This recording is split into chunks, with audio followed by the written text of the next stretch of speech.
Welcome to this tutorial on M2Q configuration in Ableton. If you haven't done so, open the Ableton file provided in the link below so we can get started. When you have opened the Ableton file, open the Preferences. You can do so with your mouse or use the shortcut Command, on Mac or Control, on PC. If you have opened the preferences, then you can navigate to the tab in which it says MIDI. And then in this list, you'll see M2Q, if M2Q is connected to your computer using the USB cable. This list can contain more MIDI devices if you have connected more MIDI devices to your computer, but since I only have M2Q connected, the only device you're seeing here is M2Q. What's good to know is that M2Q listens to generic MIDI messages, so it also can be connected to, let's say, Logic or Pro Tools or any other digital audio workstation. So let's get started. To configure M2Q, you need to enable the track output of M2Q. That's the one thing you need to do in this window, and then you're done. So we have done that, and now we can close the preferences. So firstly, I'd like to show you how to work in the session view. And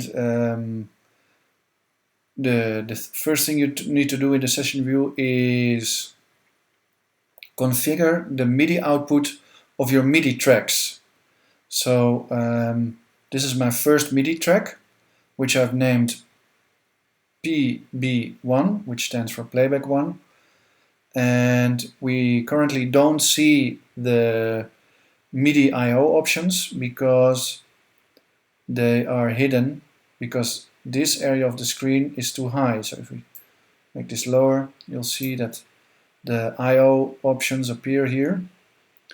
And you can make them hide and disappear on different ways. The most common way is to use these buttons here.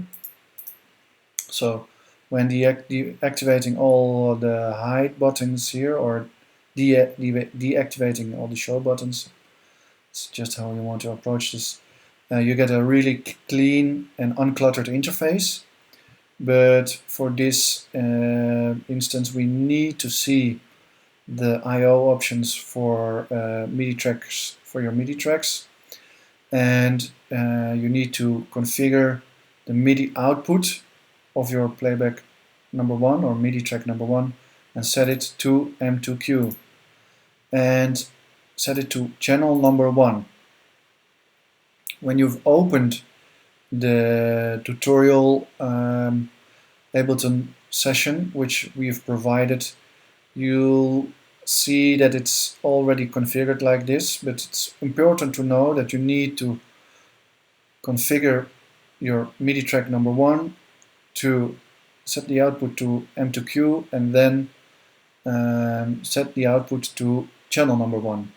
This is important because channel number 1 corresponds with playback number 1. That's why I've named all these MIDI tracks playback 1, playback 2, playback 3, and if you can see that playback number 4, MIDI track number 4, of course, is routed to M2Q channel number 4, MIDI channel number 4. So this MIDI track talks to playback number 4 on your desk, on your lighting desk. So let's see, where are we? Yeah, so if this setting is hidden, can be because you've activated all of this and the area down here is too high. You can lower it and then the MIDI I/O settings appear. So if we now select a MIDI clip in on playback number 1, you'll see a lot of red thingies, and those red thingies are MIDI notes. If you don't see the MIDI notes, might be because you're in this view, then you might need to click here. So these MIDI notes, they are MIDI messages, and when we play back this MIDI clip, you see that here Ableton is sending MIDI messages, and when these MIDI messages are sent, they trigger MIDI, they trigger cues on your lighting desk. So let's select this MIDI message, and if you go here, we see this is MIDI message number 11, and MIDI message number 11 corresponds with Q11 on your lighting desk. So this MIDI message would make your desk jump to Q11 on playback number 1, because we are in MIDI track number 1, on MIDI track number 1, sending it to MIDI channel number 1. So if we just play back this particular MIDI sequence would jump from Q number 1 all the way to Q number 126. So this is the way you can configure M2Q in the MIDI session, in the session view, Ableton session view. If you now have an artist, normally artists will want to work in session view, because this is the way Ableton is set up to perform live. But there is also the arrangement view. So in the session view, everything is orientated vertically. In the arrangement view, everything is organized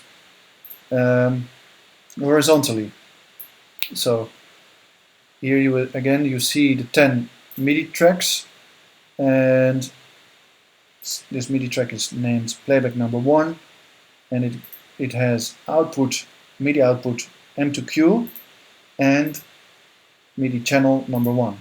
So again, if you want to work in this arrangement view, you need to configure your MIDI output to be able to send to M2Q and have it correspond to the respective playback you want to talk to.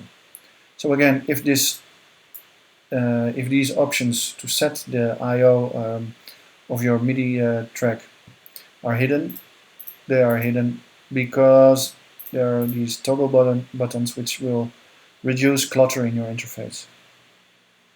So if you don't see the I/O options to set this, you need to look here. So again, here the same.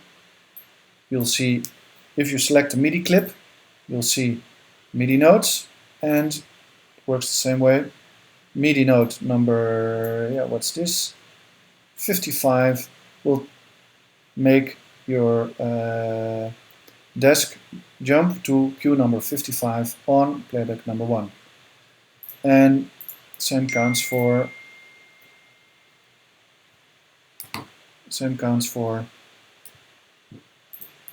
playback number 2. If you have playback number Q2, Q number 1 of MIDI message number 1 will jump to Q number 1 on playback number 2. So, oh yeah, something important. If you don't see the MIDI messages, it can be because you're in this view and you need to click here, or because you're in the MIDI envelopes view. So you can need to go here to visualize, to make your MIDI messages appear. If you're in the envelope view, you don't see them. And more on the envelope view later, because it's actually very handy to use that too. So I think this is the end of our tutorial, and I hope you liked it. And as you noticed, we like to keep them short and compact so you can work efficiently.